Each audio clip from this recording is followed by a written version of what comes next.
ఏపీలో మరో మాజీ ఎమ్మెల్యే అరెస్ట్ అవ్వడం ఇప్పుడు హాట్ టాపిక్ గా మారింది. ఇంతకు ఎవరా ఎమ్మెల్యే, ఎందుకు ఆయన అరెస్ట్ చేశారు?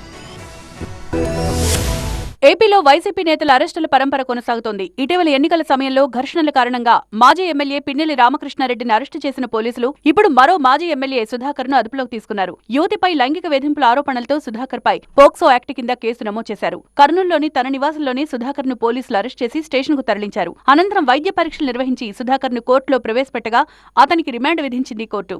ఎన్నికలకు ముందే సుధాకర్ పై లైంగిక వేధింపుల ఆరోపణలొచ్చాయి. తన ఇంట్లో పనిచేసే ఓ యువతిపై సుధాకర్ అసభ్యంగా ప్రవర్తించారన్న ఆరోపణలున్నాయి. అందుకు సంబంధించిన వీడియో కూడా సోషల్ మీడియాలో చక్కర్లు కొట్టడంతో అప్పట్లో మహిళా సంఘాలు పెద్ద ఎత్తున ఆందోళనకు దిగాయి. సుధాకర్ కు వ్యతిరేకంగా ధర్నాలకు సైతం దిగాయి. ఇక ఇప్పుడు ఆయనపై కేసు నమోదు చేసి అరెస్టు చేయడం కర్నూలులో హాట్ టాపిక్ గా మారింది. మరోవైపు పలువురు టీడీపీ నేతలు సైతం సుధాకర్ తీరుపై తీవ్ర ఆగ్రహం వ్యక్తం చేస్తున్నారు. 2019 ఎన్నికల్లో కర్నూలు జిల్లా కోడుమూరు నుండి ఎమ్మెల్యేగా పోటీ చేసి మంచి మెజార్టీతో గెలిచారు సుధాకర్. అయితే ఆయనపై ఇలాంటి లైంగిక ఆరోపణల నేపథ్యంలో 2024 ఎన్నికల్లో వైసీపీ అధిష్టానం ఆయనకు టికెట్ కేటాయించలేదు.